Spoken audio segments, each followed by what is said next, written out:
उनके परिवार के साथ पूरा देश खड़ा है।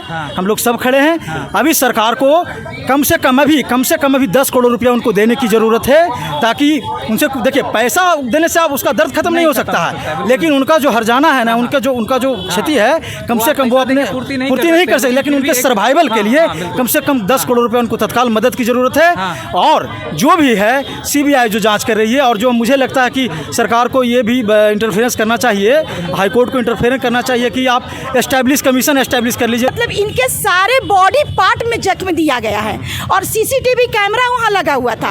जब दरिंदा ने इनके साथ जितना भी व्यवहार किया है, सारा सबूत भी आ गया है। तो ऐसे आरोपियों को तुरंत से तुरंत फांसी की सजा देनी चाहिए, विलम्ब नहीं करनी चाहिए। लेकिन फिर भी जो है कि इस चीज़ में बदलाव नहीं लाते हैं। मुजरिम को पकड़ लेते हैं, पकड़ने के बाद कोर्ट में जो है कि कोई गवाही नहीं देते हैं, फिर जो है वो रिहा हो जाते हैं। तो आज देखिए ममिता के साथ हुआ, फिर मुजफ्फरपुर, मतलब एक दिन के ही अंदर में कहीं न कहीं ये घटना जो है कि हो जाती है। लेकिन यहाँ देखिए कारगिल चौक पे पूरा देश में कहीं न कहीं लोग सड़कों पे उतर आए हैं। जितने भी मेडिकल फील्ड के छात्र हैं, सभी लोग, और समाज के सेवा के लिए हमेशा आगे रहते हैं, वो लोग आगे आए हैं। और देखिए नारायणी शक्ति फाउंडेशन की टीम भी यहाँ पे आई हुई है। ममिता को इंसाफ मिले और इस तरह की लड़की के साथ जो होता है इतना घिनौनी हरकत, और यह चीज़ें नहीं हो, इसके बारे में काफ़ी सारी लड़की के साथ जो है इस तरह की घटना हो चुकी है। देखिए अभी जो कोलकाता में जो हमारे देश में जो हमारी बेटी के साथ हुआ है, कितने परिश्रम से ये बेटी डॉक्टरी की पढ़ाई की होगी। अब तो डॉक्टर भी सुरक्षित नहीं रहे, आम इंसान का बात छोड़िए, डॉक्टर भी सुरक्षित नहीं रहे। बिल्कुल, अभी हमारी बेटी एक निर्भया का जख्म लोगों के दिल से थमा भी नहीं है, और तुरंत हमारे देश की एक बेटी, एक और डॉक्टर बेटी बलि चढ़ गई। मुजफ्फरपुर में भी एक डॉक्टर की बेटी बलि चढ़ गई थी। तो आए दिन ऐसी घटना मतलब हमारे समाज में हो रहा है, लेकिन सरकार कोई भी कठोर कदम नहीं उठाते हैं। और हम लोग जब भी एक बेटी का इस तरह से हादसा होता है, तो हम लोग बाहर निकल जाते हैं और इस तरह से कैंडल मार्क कर लेते हैं। क्या इससे हमारी देश की बेटियां सुरक्षित हो जाएगी? क्या इंसाफ मिल जाएगा? तो सबसे बड़ी बात है कि लेकिन फिर भी हम लोग ये अपना जो एक क्रोध है, जो एक दर्द है, सो हम लोग समाज के सामने दिखाने के लिए घर से बाहर आए हैं। लेकिन एक चीज़ जरूर होता है, जब आप लोग आवाज़ उठाते हैं तो जल्दी से जल्दी मुजरिम जो है गिरफ्तार हो जाता है। बिल्कुल, इसीलिए घर से बाहर निकल के और बेटी को सही इंसाफ मिल सके, इसीलिए हम लोग आवाज़ उठा रहे हैं। और कब तक चलेगा बेटियों के साथ यह इतने घिनौनी हरकत, कब तक होगा? ऐसे लोगों को क्यों नहीं मिलता है फांसी का सजा? देखिए कहीं ना कहीं हमारे सरकार की कमी है। सरकार बेटियों के लिए कई नारा, कई व्यवस्था कर देते हैं, बेटी बचाओ बेटी पढ़ाओ, लेकिन व्यवस्था कुछ भी नहीं देते हैं। आज हमारी संगठन महिला पुरुष के उत्पीड़न पे काम करती है। सबसे ज़्यादा बेटियां घर से बेघर पाई जा रही हैं। आज बेटियां जितनी भी हमारे पास कॉल करती हैं, बोलती हैं मैं मैके में हूँ, 4 साल से, 2 साल से, 10 साल से हमें ससुराल में नहीं रखा जा रहा है। तो बेटियां कहीं भी सुरक्षित नहीं है, शादी होने के बाद भी सुरक्षित नहीं है। और यहाँ देखिए कि डॉक्टर लाइन में बेटी ट्रेनिंग पीरियड में थी, और उस बीच में हमारी बेटी के साथ इतना बड़ा हादसा हुआ है। और हादसा भी इस तरह से हुआ है कि मतलब इनके सारे बॉडी पार्ट में जख्म दिया गया है, और CCTV कैमरा वहाँ लगा हुआ था। जब दरिंदा ने इनके साथ जितना भी व्यवहार किया है, सारा सबूत भी आ गया है। तो ऐसे आरोपियों को तुरंत से तुरंत फांसी की सजा देनी चाहिए, विलम्ब नहीं करनी चाहिए। हमारे साथ पटना हाईकोर्ट के एडवोकेट बबलू सर है, इनसे भी बात करेंगे। अच्छा सर, एक चीज़ बताइए, इस तरह की जब भी घटना होता है, देखिएगा कि रोड पे लोग उतर जाते हैं, धरना प्रदर्शन करते हैं, जस्टिस के लिए मांग करते हैं। हाँ, गिरफ्तार भी होते हैं, जो भी अपराधी होते हैं वो गिरफ्तार भी होते हैं। लेकिन क्या गिरफ्तार होने के बाद यह चीज़ें सुधर जाता है? कैसे सुधरेगा? क्या लगता है कमी है? देखिए फर्स्ट ऑफ ऑल ये बड़ा गंभीर सवाल है। आपका कहना बिल्कुल सही है कि इस तरह की जो घटनाएं लगातार हमारे देश में होता आ रहा, निर्भया हो, चाहे और भी जो हाथरस का कांड हो, चाहे फिर कलकत्ता का कांड हो।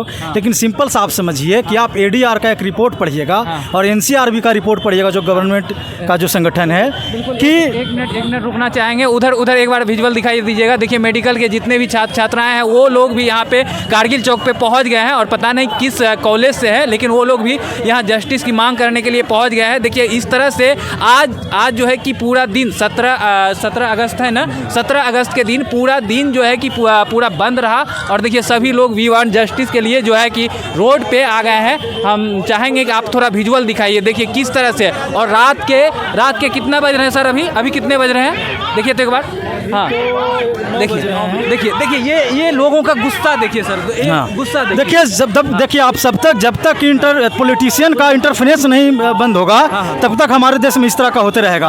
आप देखिए कि देश में इतना विभत्स घटना हुई, इतनी शर्मनाक घटना हुई है, लेकिन पॉलिटिशियन का जो कमेंट देखिए कि कोई बीजेपी कर रहा है, कोई कांग्रेस कर रहा है, कोई टीएमसी कर रहा है। तो आप चीज़ों को समझिए, हमारी जो पुलिस व्यवस्था है उसमें सुधार की ज़रूरत है। पुलिस फेयर तरीके से काम नहीं करेगी, संविधान के अकॉर्डिंग काम नहीं करेगी, इस तरह की घटना होते रहेगा। और हमारी जो बहू बेटी है, या चाहे डॉक्टर या कोई भी हो, हमारी करोड़ों बेटी के साथ हमारे देश में रोज ऐसा होता है। लेकिन मामला बनता है कि जो कोई मामला हाईलाइट हो जाता है, कोई मामला हिडन हो जाता है, किसी मामले को दबा दिया जाता है। अच्छा सर, यही चीज़ हम कहना क्या चाह रहे हैं कि जैसे कि देखिए इस तरह की घटना हुई, घटना होने के बाद हम लोग आवाज़ उठाएं, आवाज़ उठाने के बाद अपराधी गिरफ्तार हो जाते हैं, जेल भी हो जाती, लेकिन क्या होता है ना, वही कुछ दिन में छूट जाते हैं, उनको सजा नहीं। देखिए सबसे पहले छूट जाने वाली बात है कि आप देखिए कि नहीं रहा, डर नहीं रहा। देखिए कानून का डर कब होगा? जब कानून का लोग मान सम्मान करेंगे। दूसरी बात, कानून का डर कब होगा? जब हमारी अदालतें फेयर तरीके से काम करेगी, पुलिस व्यवस्था हमारी फेयर तरीके से काम करेगी। जब तक अब पुलिस का काम है एविडेंस कलेक्ट करना, अगर पुलिस बेईमानी तरीके से एविडेंस कलेक्ट करने का काम करेगी, एविडेंस कमजोर करने का काम करेगी, तो अपराधी जो है अदालत से तो बरी होगा ही ना। और दूसरी बात समझिए कि जब तक आप पॉलिटिशियन को, जो बलात्कारी पॉलिटिशियन है, जो गुंडे हैं, मवाली हैं, आप उनको पार्लियामेंट में भेजते रहिएगा तो हमारी बेटी सुरक्षित नहीं रहेगी। खिलाड़ियों के साथ आप देखिए, विनेश फोगाट या तमाम तरह के खिलाड़ियों के साथ हुआ, सरकार के जो लोग हैं उसमें शामिल थे, लेकिन कोई कार्रवाई नहीं हुई। आज हमारी निर्भया के साथ हुआ, आप देखिए कि उसका रिजल्ट क्या, उसके बाद भी हमारे आज मुजफ्फरपुर में हमारी बेटी के साथ हुई, कलकत्ता में हो रही है। दिन रात करोड़ों बेटी के साथ इस तरह के काम हो रहे हैं, इस तरह के गलत काम हो रहे हैं। लेकिन मुझे लगता है कि यहाँ पे पुलिस व्यवस्था में सुधार की जरूरत है, और यहाँ पे पॉलिटिशियन का जो इंटरफेरेंस है वो बंद होना चाहिए। जब तक पॉलिटिकल लोग इंटरफेरेंस करते रहेंगे, बिल्कुल बचाने का काम करते हैं। देखिए सबसे बड़ा आप काम है, जब आप क्रिमिनल लॉ पढ़िएगा तो जैसे ही किसी महिला के साथ कोई गलत होता है तो आप पुलिस स्टेशन में आप जाते हैं, तो पुलिस स्टेशन एफआईआर दर्ज करने से इनकार कर देता है, बोलता है कि कैसे हुआ, कब क्या हुआ। उस डर से हमारी बेटियां पुलिस स्टेशन नहीं जाती है। तो पुलिस व्यवस्था में सुधार की हमारी जरूरत है, और उन पुलिसियों पर कार्रवाई करने की जरूरत है जो सरकार के इशारे पे नंगा नाच करती है, सरकार के इशारे पे काम करती है। तो आप समझिए कि जब तक संविधान के दायरे में काम नहीं होगा, हमारी बेटी इस तरह से चिल्लाती रहेगी, चीखती रहेगी, मारी जाती रहेगी।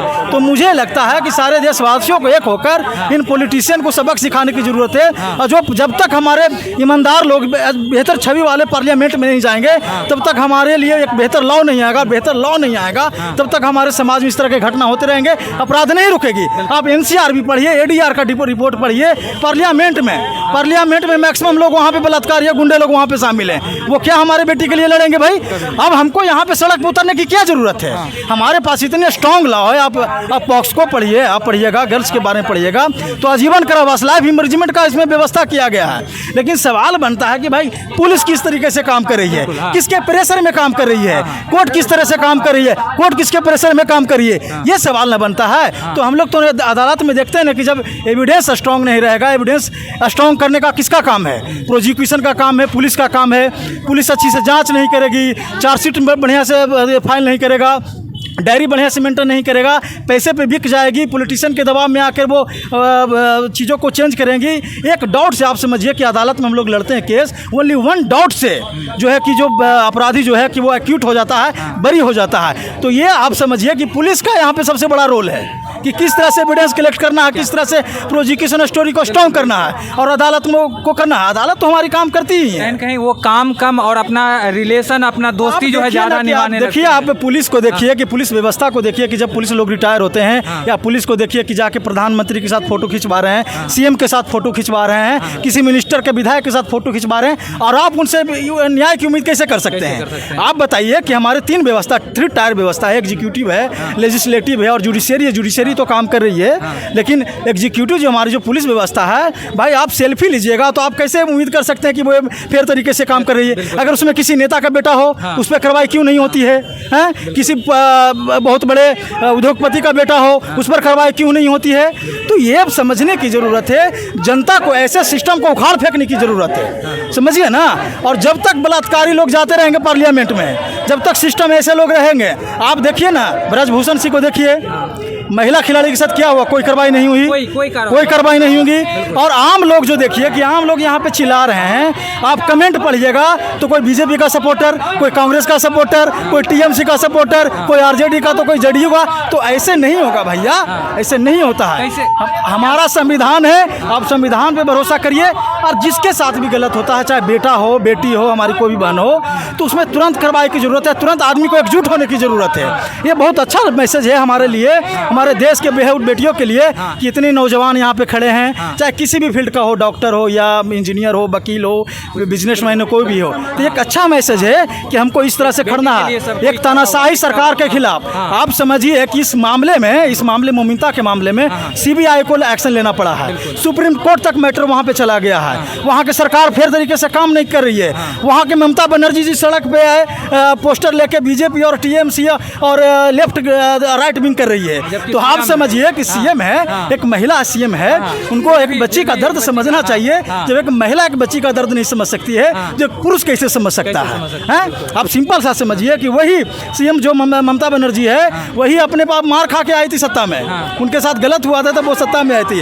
और आज किसी बेटी के साथ गलत हुआ है तो आज वो क्या कर रही है? सड़क पे आंदोलन कर रही है। पुलिस को सस्पेंड करने की ज़रूरत है। और मुझे लगता है कि जो जहाँ सीबीआई को है, सीबीआई के साथ साथ सुप्रीम कोर्ट और हाई कोर्ट के जो रिटायर्ड जज हैं, वो एक कमीशन एस्टेब्लिश करें और उस कमीशन के अंतर्गत इन्वेस्टिगेशन होना चाहिए।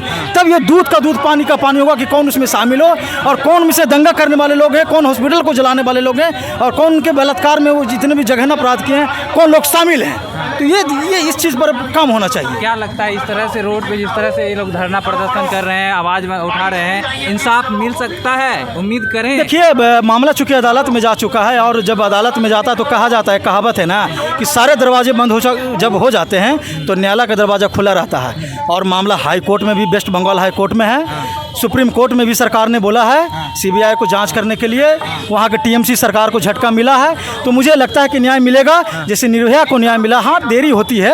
आप देखिए, बहुत सारे प्रोसीजरल पार्ट से गुजरना होता है, कोर्ट में कार्रवाई होती है, क्रॉस एग्जामिनेशन होता है, क्रॉस विटनेसिंग होता है, डॉक्टर का गवाही होता है, उनके परिजन की गवाही होती है, पुलिस की गवाही होती है। तो प्रक्रिया जो है वो तो में लेट होगा, लेकिन मुझे लगता है कि न्याय मिलेगा। जिस तरह से निर्भया को न्याय मिला था, उनको न्याय मिलेगा। और सबसे पहला बात मैं सरकार से कहना चाह रहा हूँ कि अभी उनके परिवार के साथ पूरा देश खड़ा है, हम लोग सब खड़े हैं। अभी सरकार को कम से कम अभी 10 करोड़ रुपया उनको देने की ज़रूरत है, ताकि उनसे, देखिए, पैसा देने से आप उसका दर्द खत्म नहीं हो सकता है, लेकिन उनका जो हर्जाना है ना, उनका जो क्षति है, कम से कम वो अपने पूर्ति नहीं कर सकते, लेकिन उनके सर्वाइवल के लिए कम से कम 10 करोड़ रुपया उनको तत्काल मदद की ज़रूरत है। और जो भी है सीबीआई जो जांच कर रही है, और जो मुझे लगता है कि सरकार को ये भी इंटरफेरेंस करना चाहिए, हाईकोर्ट को इंटरफेरेंस करना चाहिए कि आप कमीशन एस्टैब्लिश कर लीजिए। की मांग है ऐसे लोगों को फांसी दे। बाकी आप लोग क्या सोचते हैं, कमेंट कर अपना राय जरूर दीजिएगा। बाकी बात जस्टिस फॉर मोमिता एक बार जरूर लिखिएगा। जय